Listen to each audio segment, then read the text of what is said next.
Hello and welcome back to Suspended Fanimation. I'm your host, Dennis Bithoulkas, and it's time for another episode of Is It Worth My Time? And this time around, it's Indiana Jones and the quest for the no, Indiana Jones and the search for plot. No, Indiana Jones and the Dial of Destiny. That's what it was. Indiana Jones 5. Welcome, everybody. It's currently in theaters, by the way. Welcome, everybody. Let me take care of business first and we'll get down to it. If you like what you see here, like, share, and subscribe. If you're still on the fence about subscribing, take a look at the video that pops up at the very end here. YouTube takes the algorithms of all the stuff you've been watching and tries to match it as best as possible to one of the videos in my vast video library and pops it up here just for you. And if you like what you see there, please hit that subscribe button down below there. Also, if you want to know when I'm going to be on live again next, go over to suspendedfanimation.com. Take a look at the schedule I have up there. I change it every week. Also, I have all the links to my social media there and all the links to my pages as well.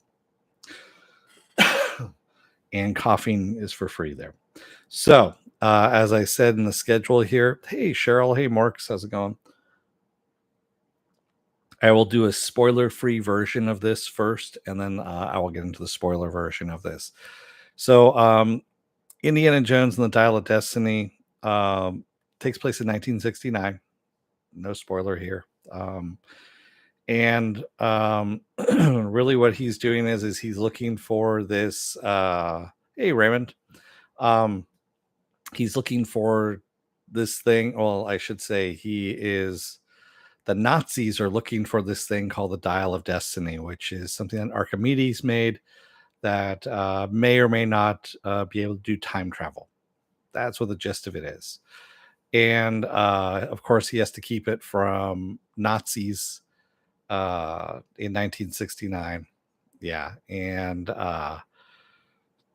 keep it out of their hands. That's pretty much what he's trying to do there. So I'm going to get a little technical on you here. I'm going to go a little film school on you here. So excuse me. I like Mangold. I like what he's done. I was actually just looking over his film resume again. I couldn't remember what he did. 310 to Yuma, the remake of that. I love that movie. That's actually a really good movie.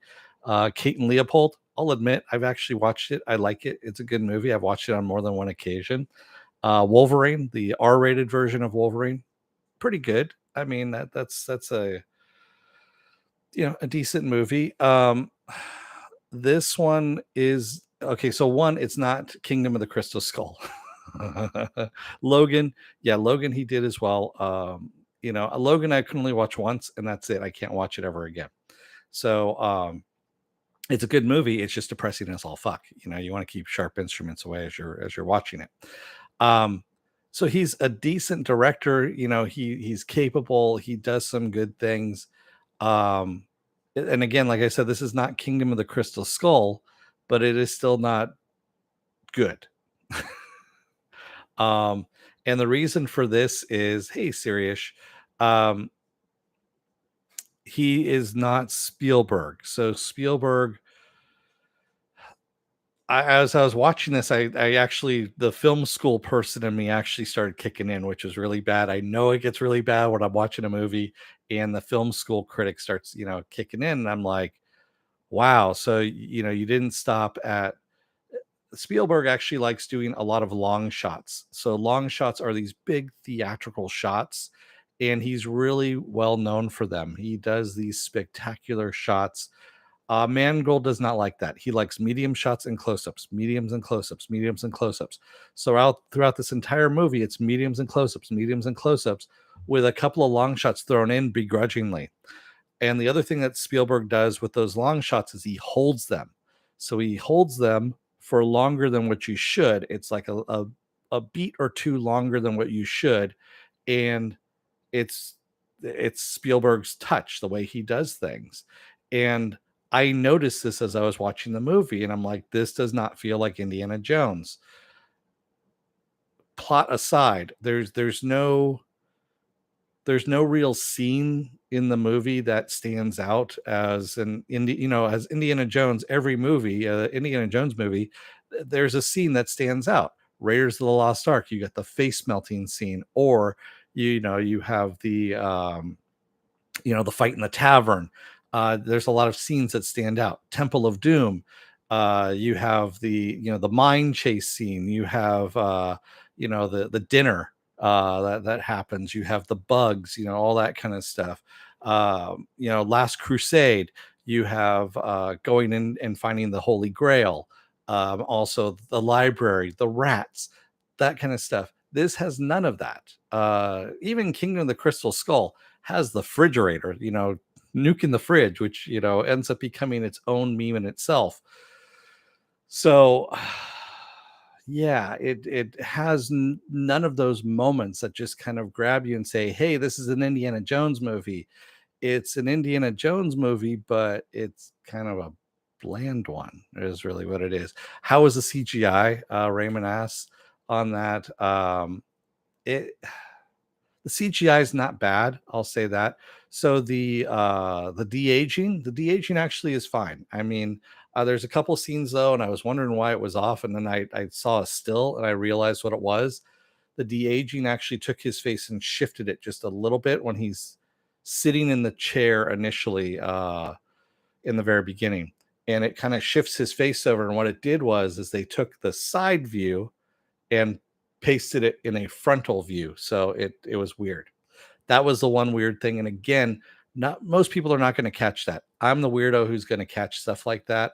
I'm looking at it going, that's off. And I was wondering why it was off. And then I saw the still and I'm like, oh, okay. So yeah. um, yeah.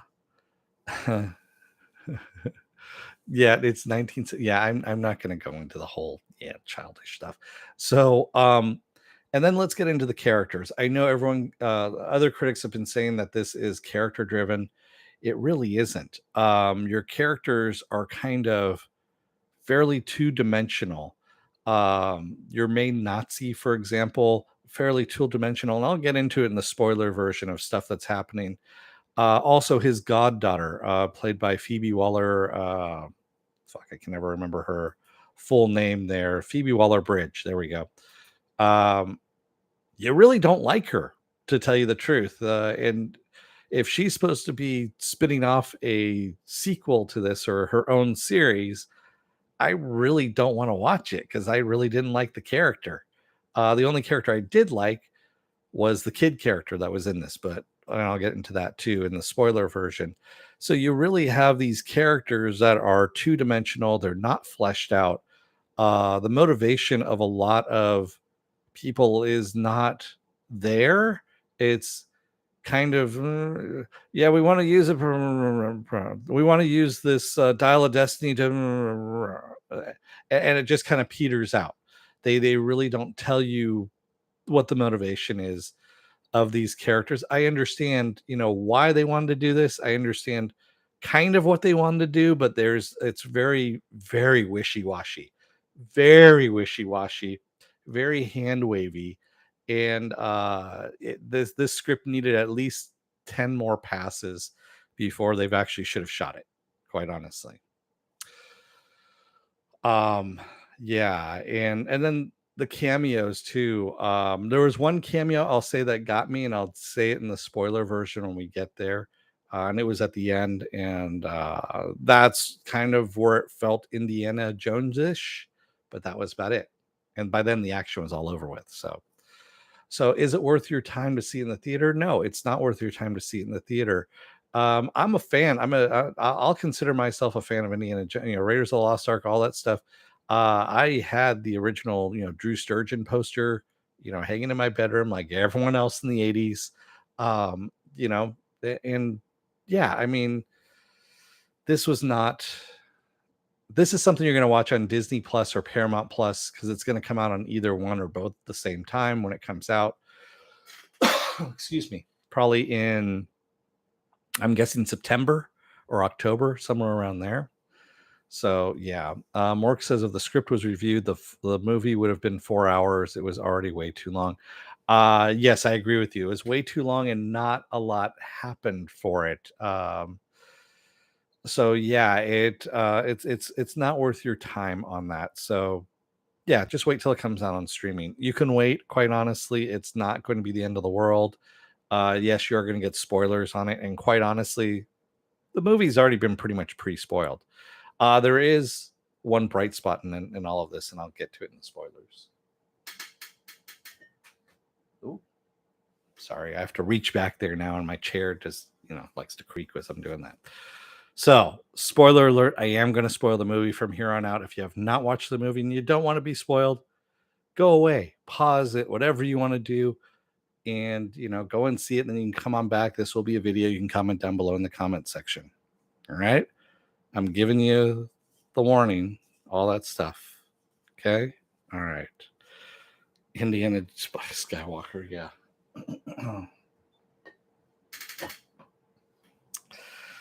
uh so the whole plot is that the Nazi. So Mads Mikkelsen, I love Mads Mikkelsen. Okay, I do love Mads Mikkelsen. I will watch stuff that he is in. He has not steered me wrong. This one, he was very flat as the villain. No pun intended for how he supposedly goes out in the very beginning of the movie. He gets supposedly killed in the very beginning of the movie. There's the first 20 minutes there where there's a train.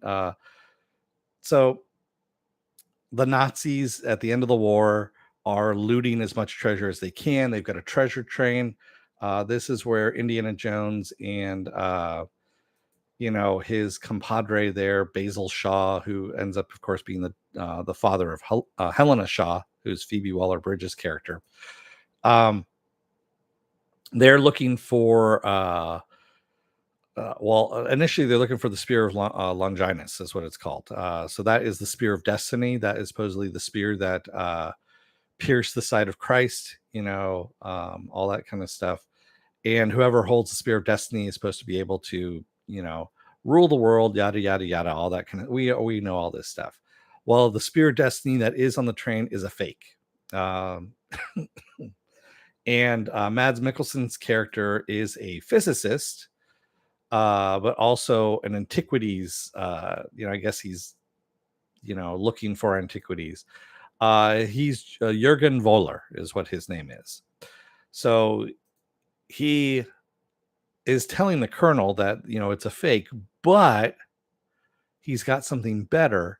And he shows that he has half of Archimedes' dial of destiny, the what's called the Antikythera. And the Antikythera has been theorized to be a time travel device, and how they could actually use it to go back in time and win World War II. That's what he's saying. He doesn't say how. He just says they can use it to go back in time and win World War II. Okay. Indy and Shaw end up stealing it from him, of course. And as they're hanging off the train, Voller ends up getting hit in the face, full speed on the train, with a gigantic metal pole. It's one of those poles that kind of hangs over the train. It's an L thing like this. I mean, just literally just whacks him in the face, and you see his body do like about 15 flips as it goes off the train. Supposedly he survives that. How? I don't know. Even Indiana Jones asks at one point, he goes, how did you, last time I saw you, you died?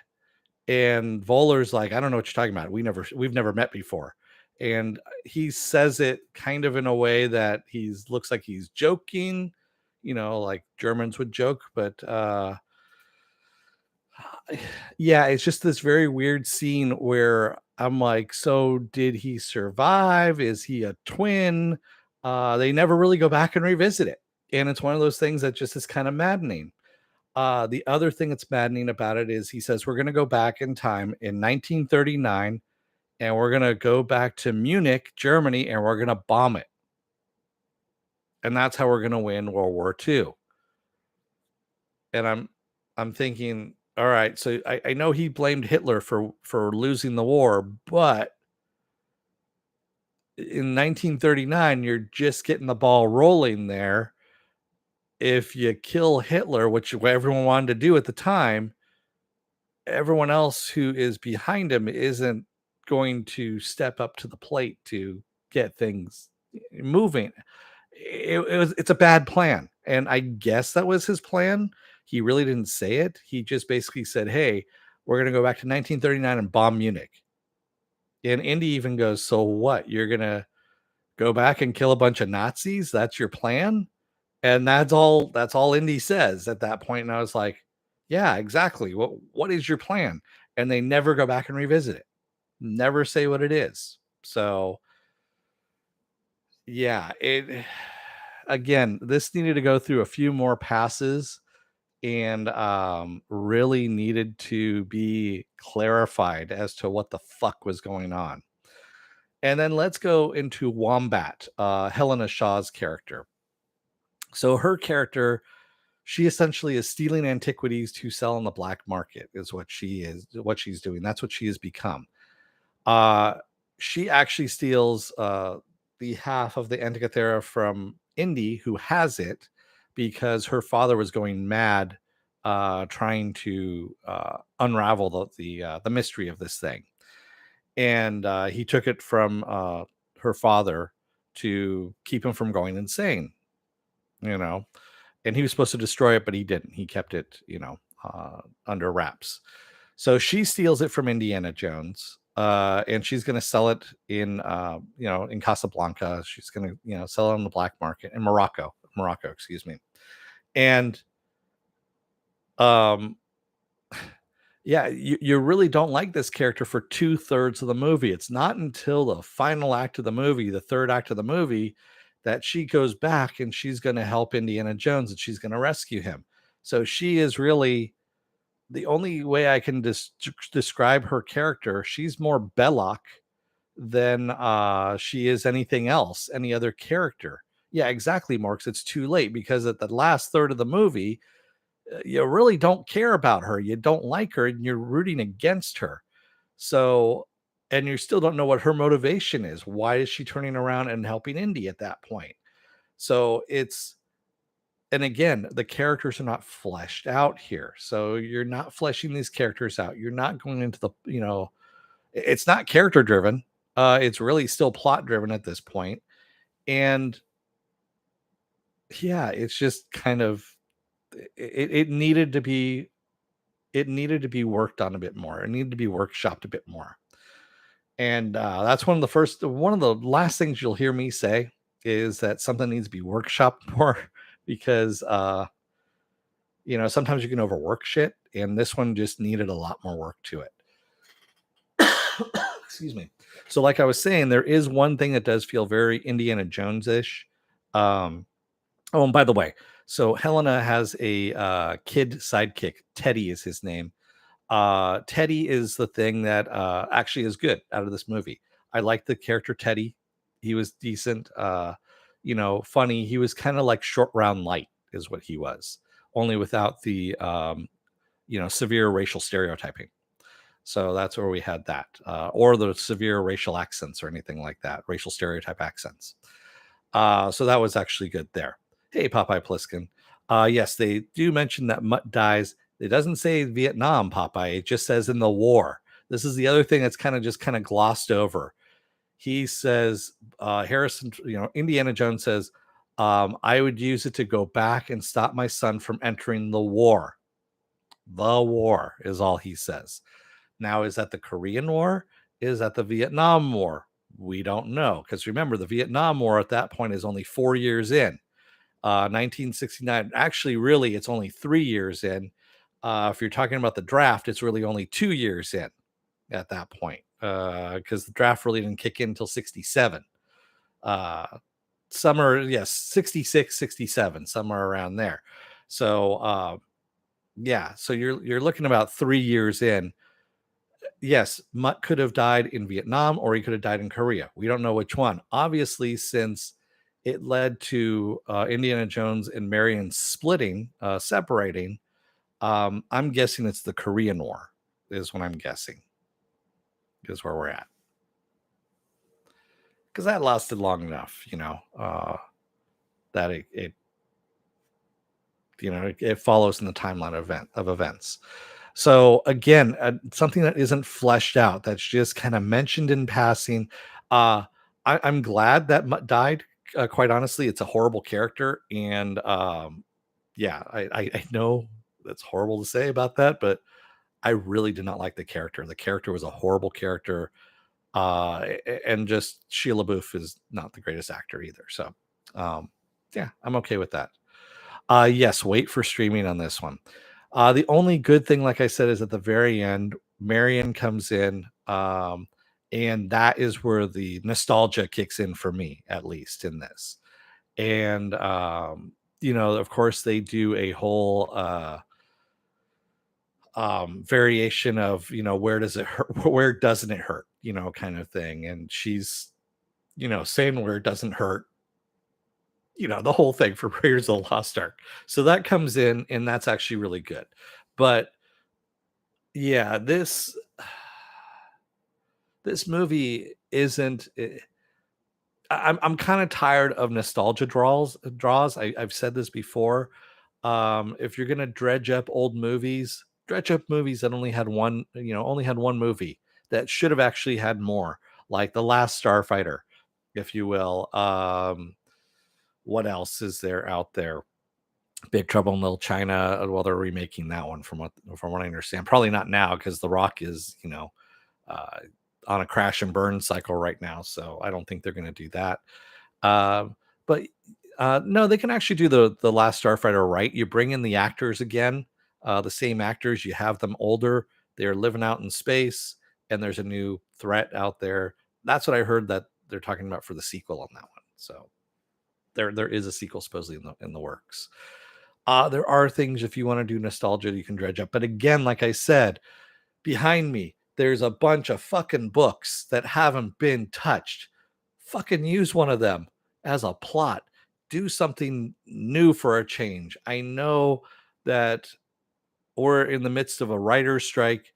We are on the verge of a actors strike as well. The Actors Guild strike has been put on hold for 12 days. It was supposed to happen on the first, and then they postponed it for 12 days to take a look at the see if they can negotiate the contract on that. So we'll see what happens with that. Most likely they're going to go strike on this one.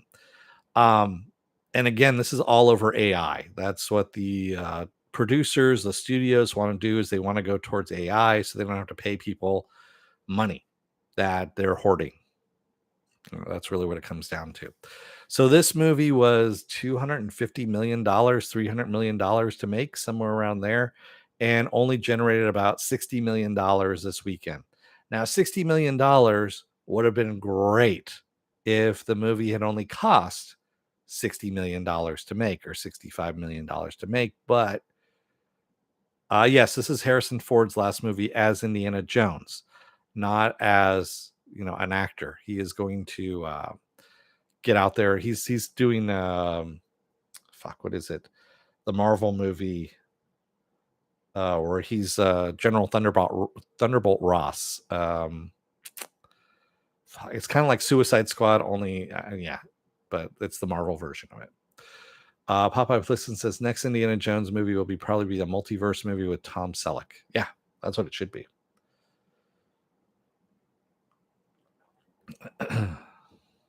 But what else do we have here? I missed some of the chat as I was going through. And I know, Morks, you had a couple of things. Plot Indiana Skywalker is a grumpy old man that gave up, and his granddaughter Rey outsmarts him. Yeah. So, yeah, it's not worth your time. Wait till it comes out on streaming. You don't need to see it in the theater. Again, I saw it in Screen X, which is this thing where they put the movie on the side walls of the theater as well for certain scenes, and it was fun for some of the scenes, but it ultimately did not save the movie. It was one of those things I was just like, ah. And like I said, when my brain kicks in and starts analyzing why the movie doesn't work for me, I know there's something wrong with it. Um, and I thought to myself, I'm like, what would have made this better? Who could have made this better? And fuck me if I'm wrong on this one. I mean, this is a stupid idea on my part, but J.J. Abrams can ape Steven Spielberg's direction really, really well. Look at Super 8. Super 8 was his homage to Spielberg. And he can do Spielberg very, very well. But his scripts are ass. That's really what it is. He needs someone else to write a script for him, and then of course he could direct it. That's where you need to, to go with that. Don't, leave him out of the process, the creative process completely, other than directing. That's all you need him to do is direct. But he burned his bridges. He killed, the Star Trek franchise, and he also killed the Star Wars franchise, movie wise, for a little while. Luckily, Favreau and Filoni are in the process of reviving the Star Wars franchise. So, there you have it. Hey, you're welcome, Raymond. If I could save people a couple of bucks on this. And the thing is, I was looking forward to this movie. I didn't have high hopes on it. I was coming in medium mode at that point. I was coming in with lowered expectations, and yeah, I got something that, while again, like I said, it wasn't Kingdom of the Crystal Skull bad, but it wasn't good, and it wasn't even memorable. I have a hard time actually thinking of anything that is, going to stick out in this movie 2 or 3 years down the line. No one's going to be talking about this later on. It's just one of those movies that, well, they are going to be talking about it in, what kind of a failure it was, money wise, but they're not going to be talking about it in any other, you know, how good it was or what your favorite scene was. There are going to be those people out there that do, who they are, the Snyderverse people. So, uh, that are out there. Yes. You know who you guys are out there. Uh, yes, I understand. I don't want to hear I'm just going to block you in the comment section anyway, that you love the Snyderverse. I get it. Whatever. Um, but yeah, there's always going to be those people that love crap, is really what it is. And this is not crap, but this is not good either. This is kind of meh, is where you're at. It's middle of the road meh. Yeah. And again, it could have been done better. 5 out of 10 Morks. Let's see. For me, so Kingdom of the Crystal Skull for me is a 3 out of 10. If you're gonna go that route, right? Uh, for some reason, I like the nuke the fridge thing. It just made me laugh. It's so fucking ridiculous that it kind of reminds me of Hollywood Shuffle, Robert Townsend's Hollywood Shuffle, where they have Chicago Jones and how he jumps off a mountain and survives. That's kind of what reminds me of it. It made me laugh, so that's why it kind of brings it to a 3 out of 10. This one is probably a 4.5 out of 10. Yeah, 4.5 out of 10. I wouldn't even say it's a 5 out of 10.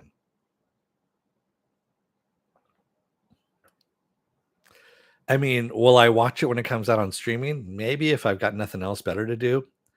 And but I'm just, yeah. I got so many other things I can watch at this point that I don't need to go back and rewatch, shitty movies. Speaking of shitty movies, I'll probably rewatch The Flash when it comes out on streaming, just because, like I said, there's a whole bunch of screaming babies in my theater when I saw it, and it didn't help things, but it didn't hurt them either. So yeah.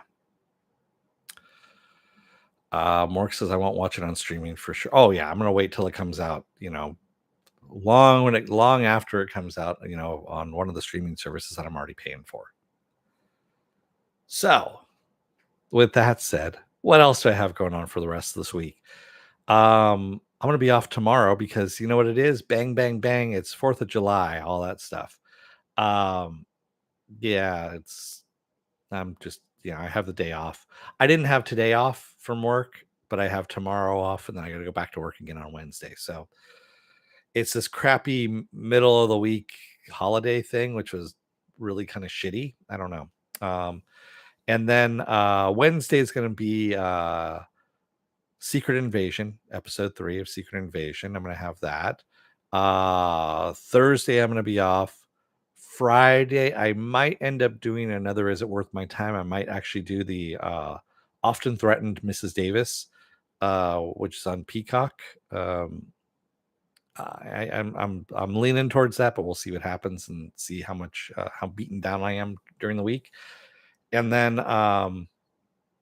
Saturday I'll be off, and then Sunday will be Saturday, the Sunday version of Saturday Morning Blast Off, where I take the genre news of the weekend and the genre stuff because I want to talk about, we talk about it. Excuse me. Popeye Pliskin says, so far this summer, I think Guardians 3 was the best so far. The last good movie I saw was oh fuck, what was that that Dutch movie where the dude kills all the Nazis, starts the Ness, Sisu, I think, was my last good movie that I saw in the theater. Yeah, I think that was the last good movie. John Wick 4 was just fucking ridiculous. I mean, he got hit by, I lost count when I got into the double digits of how many times he got hit by a car and got back up again. And I was like, yeah, man, that's just way too many times for me. I mean, there's times he got hit multiple times by the same car. So, yeah, the plane crash in Sisu, you're just like, you see it coming, and I actually started laughing out loud in the theater because it's ridiculous. It's a ridiculous moment. It's a Wile E. Coyote movie moment there, and it's coming, and yet I'm just like, motherfucker, really? They're gonna do this? And I started laughing. So, TM Martin Esquire, welcome, by the way. Waiting for Mission Impossible. No, I am not a Tom Cruise fan. I am also not a Mission Impossible fan. Mission Impossible for me, when they made Phelps the bad guy in the very first movie, I was like, fuck you, Tom Cruise, and shove it up your ass. And I'm not giving any money to your Scientology. So, yeah, yeah, I'm sorry. You make Phelps the bad guy on that. I can't do it. I can't support you on that one. Let me see what I have coming up here. If you go to suspendedfanimation.com, you'll see my schedule. You'll also see what's coming up next on ooh, now I'm just kind of blanking on things. Oh, you know what? I actually just realized I put The Witcher season. Oh no, actually I did it right. I did it right. Tell you the truth, I'm actually kind of looking forward to Blue Beetle. Blue Beetle, just because the character looks so comic book accurate, but then again, it could be Steel all over again with Shaquille O'Neal. If you if you ever saw Steel in the theater, I did. You'll know how bad that was, but Blue Beetle will probably be the next thing that I'm looking forward to, quite honestly, and that's coming out on August 18th in the theaters. So I know Dune Part 2, Electric, Sandworm Boogaloo is coming out on November 3rd. Don't really care about that. The Marvels, November 10th. So yeah, I know there's some other stuff that's coming out. I need to actually update the list of stuff that's coming out there. I don't know, Morks. It could be a family-friendly superhero movie, which Shazam, the first Shazam was actually a good movie and a family-friendly movie that surprised me. I have to admit, it fucking surprised me. And it was probably one of the best DC movies I've seen in a long time. And that's kind of why I think Blue Beetle might be in the same realm. Um, the second movie, by the way, of Shazam is just crap. It's just utter crap. So yeah, stay away from it. They didn't know what to do. So yeah. Mork says gave up on Marvel if they did a multiverse where Tony Stark shows up and is even more bad. Maybe. Tia Martin, whatever happened to summer tentpole movies?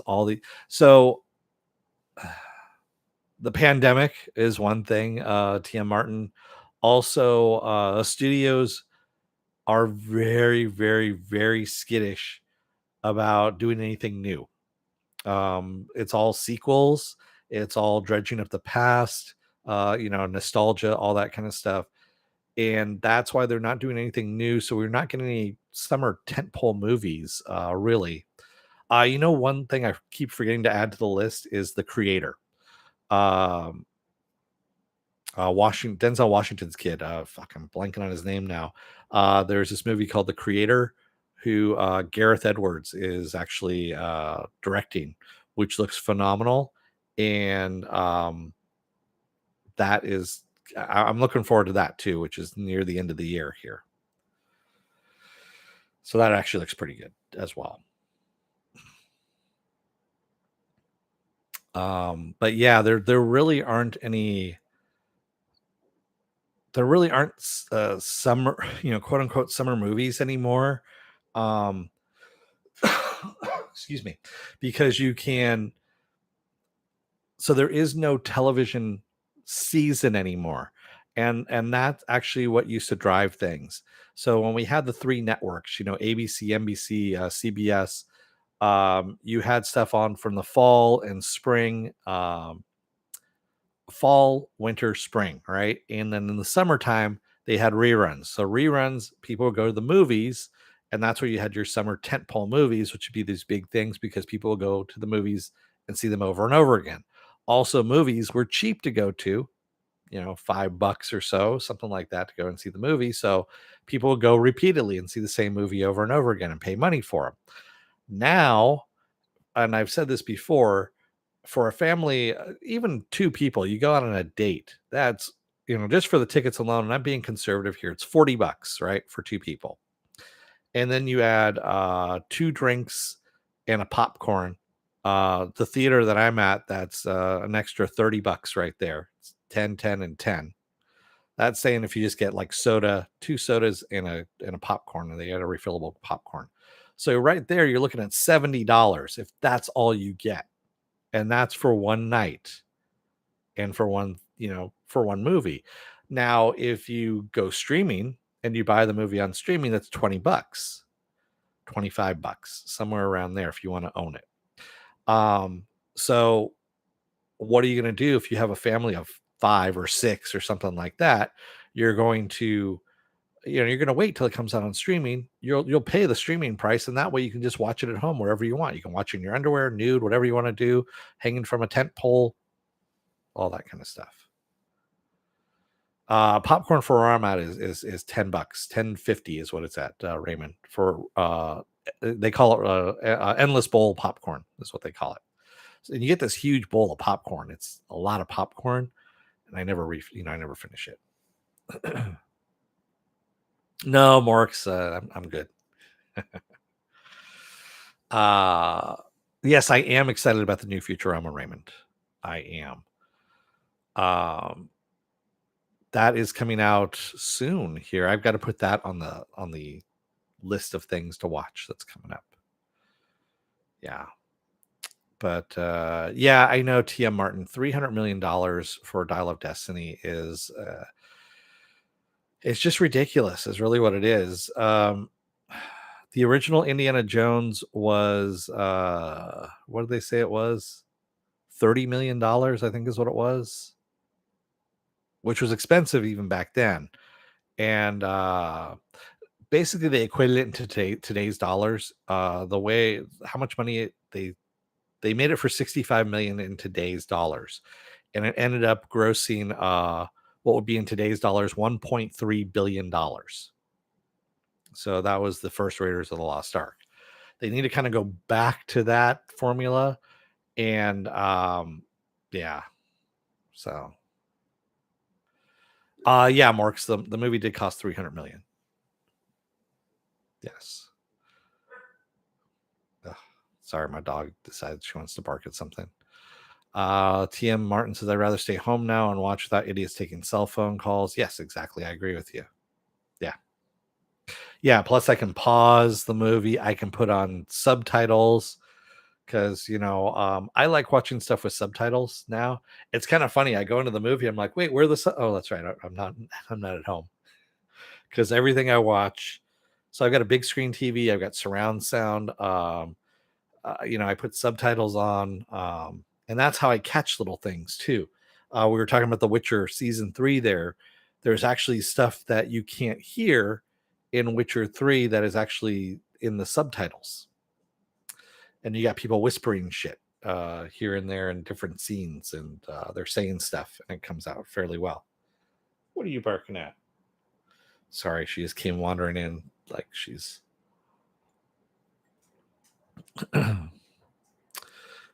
Tia Martin says The Last Crusade was my fave indie film due to Phoenix and Connery. Yeah. I still like Raiders. Raiders is my favorite, but out of the, and I call it the trilogy. And I'll still say trilogy. I will, Raymond. She just it was kind of funny. She kind of wandered down the hall here. She looked at me and I'm like, "What are you barking at?" And she looked at me and went, "Fuck you," and then walked back out. Her name's Pepper, by the way, TM. Mork says my favorite is the one with Kalima. Yes, I like I like Temple of Doom as well. I've always said so there's two different band names I would do for a band if I could, if I had a band and I had musical inclination. It would be Nuns with Guns would be one of them, and the other one would be No Time for Love, Dr. Jones. That would be the two different names I would have for a band. If I know the second one's kind of long, but it's one of those things. It's short round saying "No Time for Love, Dr. Jones" always gets me when I watch Temple of Doom. So, but yeah, that's where we're at. So I should probably wrap this up right now. Thank you to everybody who joined me tonight in the chat, and thank you if you made it this far in the video. If you're still on the fence about subscribing, and you know who you are out there, Marks, take a look at the video that pops up at the very end here. YouTube takes the algorithms of all the stuff you've been watching and tries to match it as best as possible to one of the videos in my vast video library, and pops up here just for you. And if you like what you see there, please hit that subscribe button down below there. And if you can, hit that like button, the share button as well. And if you want to know when I'm going to be on live again next, go over to suspendedfanimation.com, all one word, suspendedfanimation, but .com. And take a look at the schedule I have up there. I change it every week. Also, I have all the links to my social media there and all the links to my pages as well. Can you believe actually Dial of Destiny was better than Crystal Skull? TM, I have to admit. Barely, but it was still a little bit better. Yeah. How do you like the show from the 90s? Hey, no problem, TM. So yeah, all my live stream stuff is up on the suspendedfanimation.com. I have it up there.